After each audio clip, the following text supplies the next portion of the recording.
So here in Deuteronomy, we're going to look at some of the things that God dislikes, as well as the validation process of a prophet, to know whether or not a prophecy is of God or of demons or the devil. Deuteronomy 18:1, the Levitical priests and all the tribe of Levi shall have no part or inheritance with Israel. They shall eat the offerings made by fire to the Lord, and his rightful dues. 18:2, they shall have no inheritance among their brethren. The Lord is their inheritance, as he promised them. The Lord obtained the tribe of Levi by purchasing them from Israel. The people of Israel, they just accepted the Lord as their God, and God, as a result of the Passover, required the firstborn of everyone. So rather than take the firstborn of everyone at that juncture in time, he exchanged that privilege to purchase the tribe of Levi. So this was a substitution rather than taking the firstborn of Israel. God purchased the tribe of Levi to work in the ministry, to look after the tabernacle and later on the temple.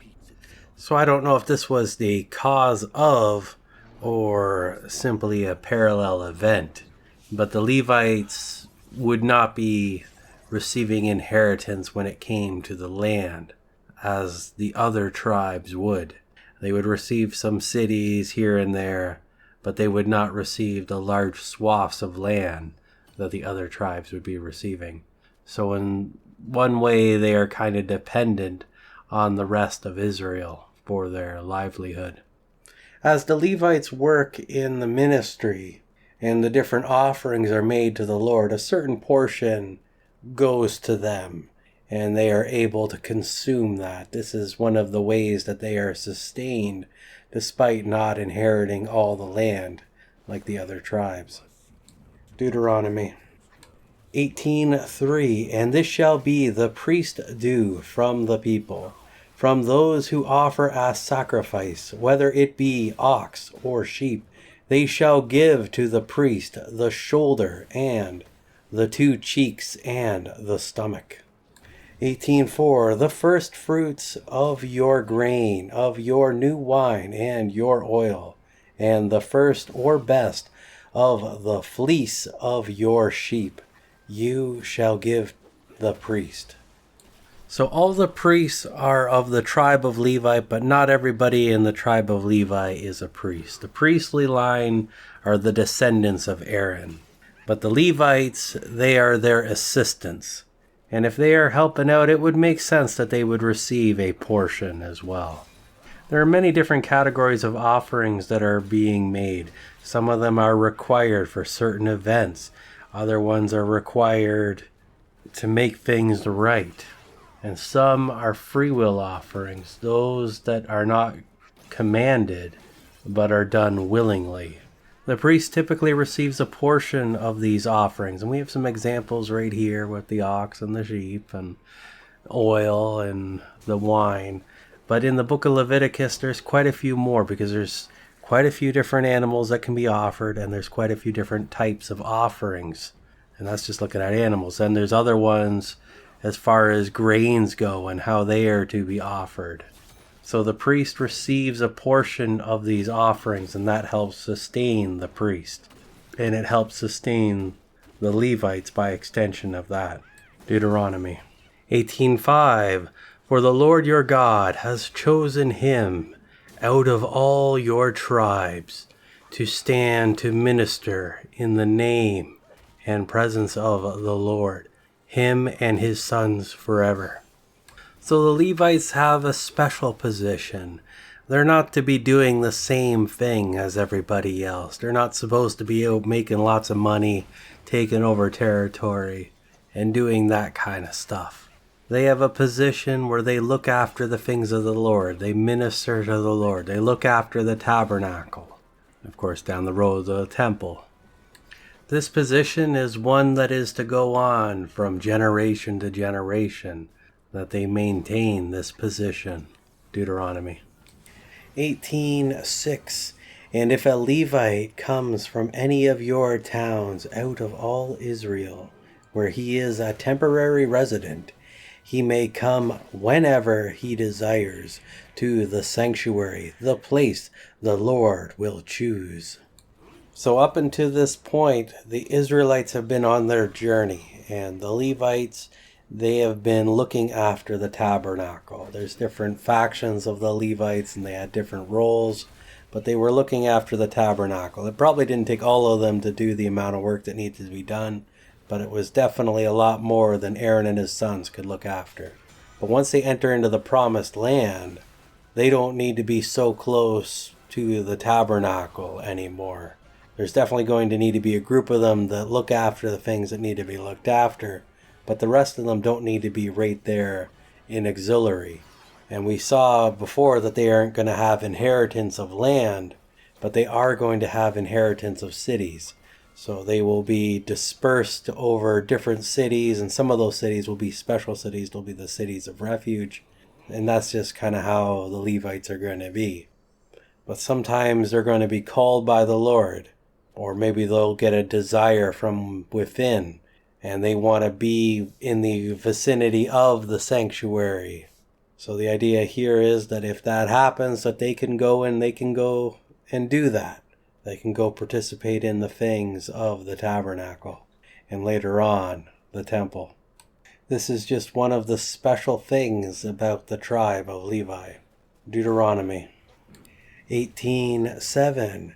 Then he may minister in the name and presence of the Lord his God, like all his brethren, the Levites who stand to minister there before the Lord.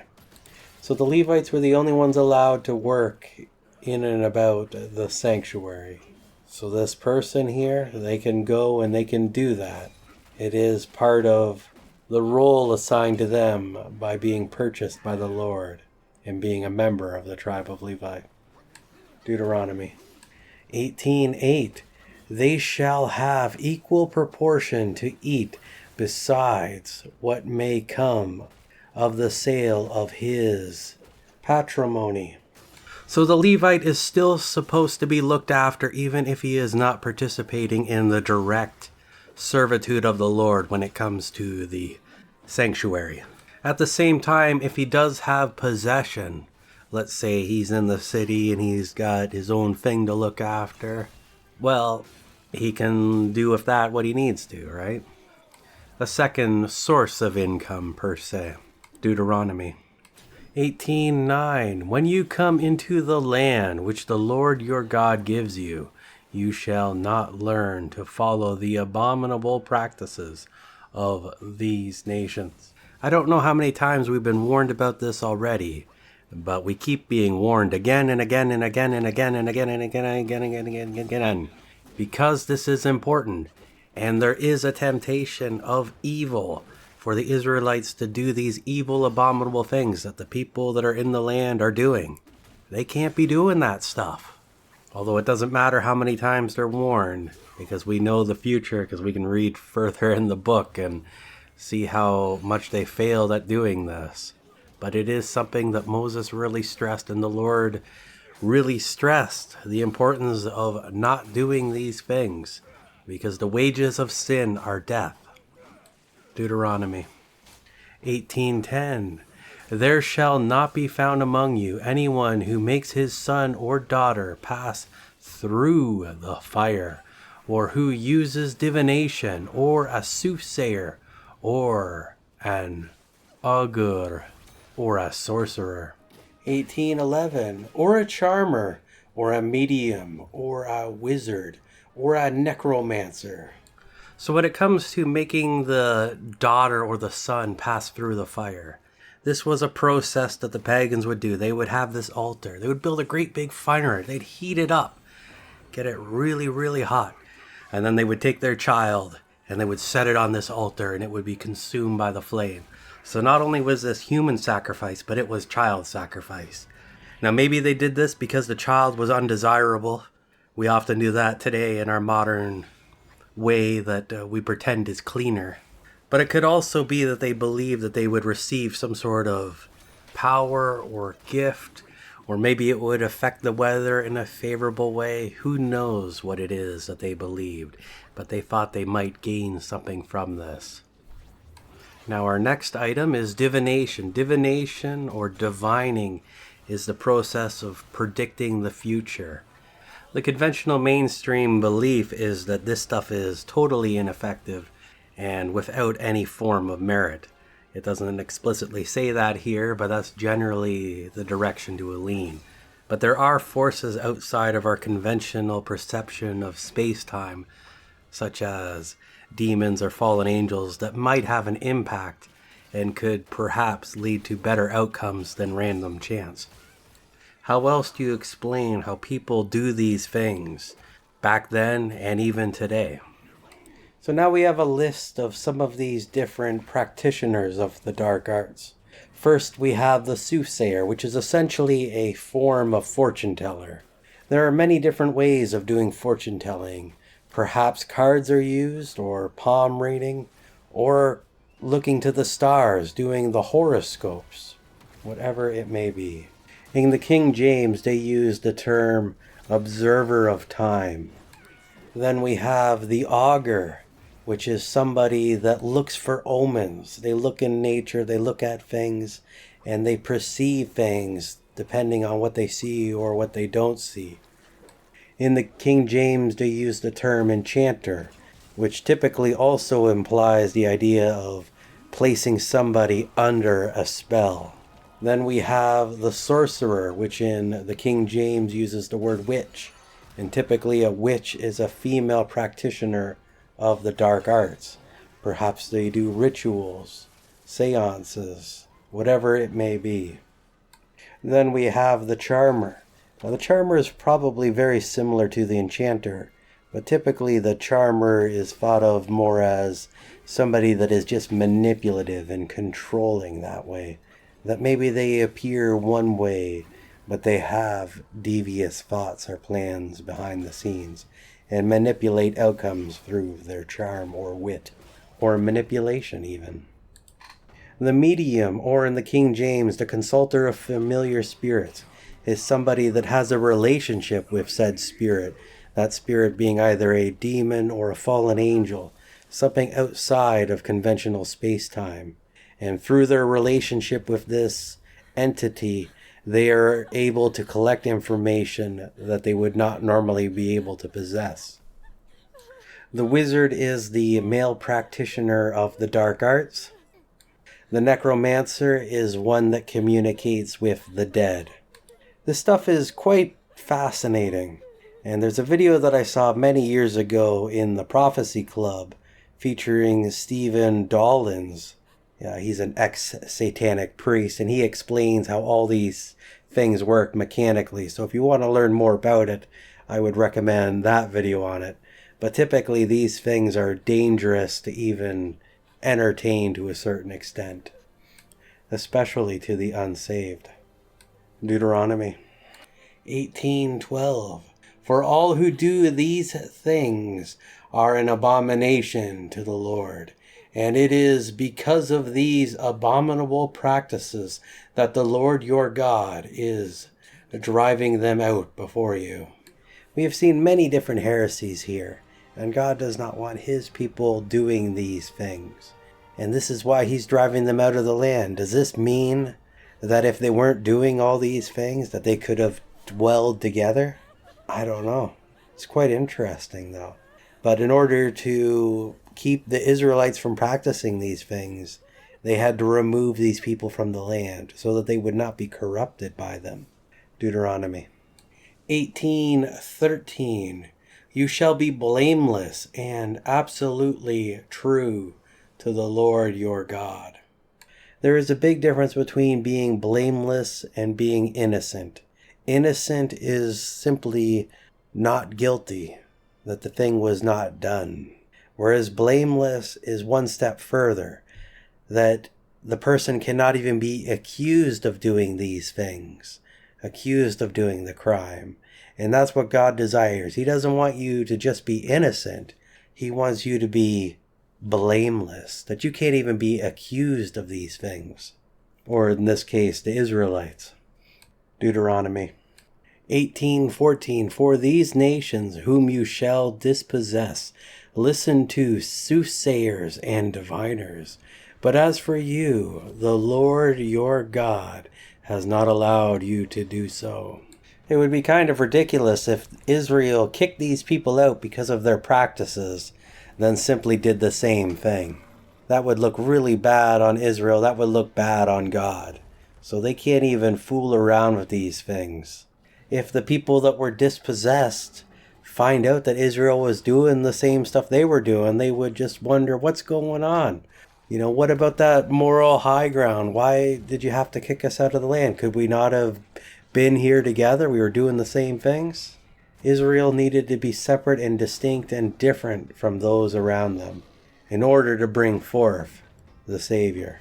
Deuteronomy 18:15, the Lord your God will raise up for you a prophet from the midst of your brethren, like me, Moses. To him you shall listen. We have a whole list of things the Israelites are not allowed to do. All these different methods for determining the future. For they are to trust in the Lord God to lead them, to guide them. And they have a pattern already set up in place, that there will be people like Moses, there will be prophets, people sent by God to relay his message to the people. And God is going to be the one to lead them, not any of this other nonsense. Deuteronomy 18:16, this is what you desired and asked of the Lord your God at Horeb on the day of the assembly, when you said, let me not hear again the voice of the Lord my God, or see this great fire any more, lest I die. God was willing to communicate with the people of Israel directly. Back at Mount Horeb, Mount Sinai, God came down, and it was quite an event. And it scared the people, and they were not ready for that level of relationship. So they got Moses to act as the middleman to communicate between the Lord and the people, because they simply could not handle it. They feared that they were going to die, and it was just a terrifying experience. So that is going to be a trend that we're going to see continue. Deuteronomy 18:17, and the Lord said to me, they have well said all that they have spoken. So this method of direct communication between the Lord and the people of Israel was never going to work, because God's holiness is so great and his righteousness is so great that the sin of the people would be their own demise. They would be wiped out by the holiness of the Lord. And that's why they do all these sacrifices, they do all these offerings, so that the Lord can dwell in their presence. But he can't really come in directly to them because his holiness is so destructive to them. And he has to communicate with a middleman, and later on the prophets, because he can't communicate directly to the people because of this situation. And God is confirming that if this matter continues and they did communicate directly, that they would die. Deuteronomy 18:18, I will raise up for them a prophet from among their brethren like you, and will put my words in his mouth, and he shall speak to them all that I command him. 18:19, and whoever will not hearken to my words, which he shall speak in my name, I myself will require it of him. So the Lord is setting up something here for the future, that after Moses' time is done, there's going to be other prophets, those sent by the Lord to deliver messages to the people, to deliver the Lord's words to the people. Of course, the Messiah, Jesus, is also a prophet, so he is going to be sent by the Lord to speak the words of God. Of course, the second part of this is referring to the idea of those that don't listen to the word of God. They reject the prophet and don't take what the prophet says seriously. And it's not going to end well for those that reject the message of the Lord. Deuteronomy 18:20. But the prophet who presumes to speak a word in my name, which I have not commanded him to speak, or who speaks in the name of other gods, that same prophet shall die. So this is a section relating to the idea of ambassadorship, that God is going to call people forward and he's going to make them prophets and tell them what to say. And that's all fine and good, but if they are in disobedience and they start adding things to what God is saying, or taking away, or changing it in any way, shape, or form, God's going to deal with that very severely. He is going to sentence these people to death. And what's interesting is that Moses, that event where Moses misrepresented the Lord told him to go ask the stone for water so that it would provide water. Instead, he went and hit the stone with his staff. So he misrepresented the Lord. And it's kind of interesting that the Lord didn't finish him off at that point in time, but the Lord showed tremendous mercy by allowing Moses to continue on his journey. Yeah, he had to punish him somehow, so he didn't let him go into the promised land, but it just shows the severity that God takes when it comes to preserving his word. This right here is a foundational element to the Old Testament. The ability for God to protect his word and to convey his messages in the proper way. Of course, this expands to those that wrote down the word, wrote the scriptures, that they had to be accurate as well. And that's how we got through this Old Testament period and into the New Testament period, was people being obedient to the Lord and relaying the Lord's messages and communicating them to future generations. So this is very important. If God wasn't protecting his word, we wouldn't have anything of value. Deuteronomy 18:21. And if you say in your minds and hearts, how shall we know which words the Lord has not spoken?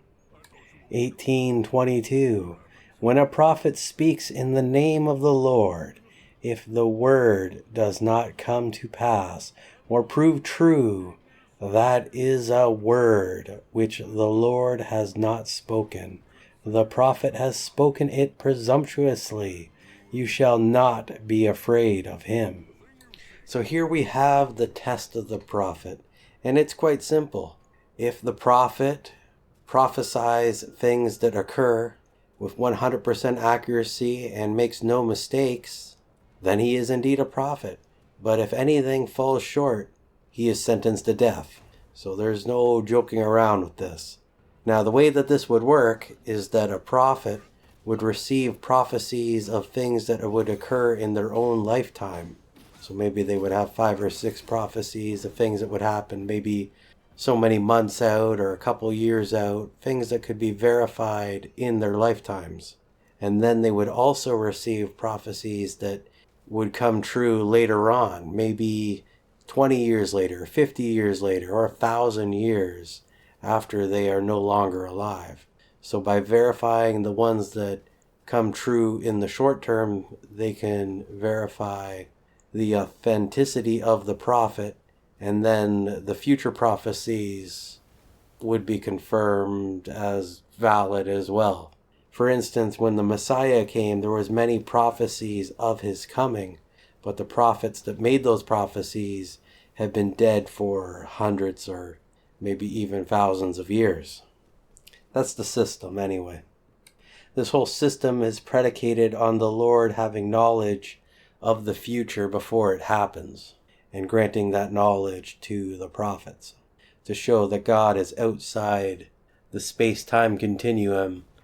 This is probably one of the most important passages in the Bible when it comes to authenticating the scriptures and knowing that they are true, for it validates the prophets and their messages as being divine in origin. And through a combination of prophecies, like many prophecies, It confirms that Jesus is the Messiah.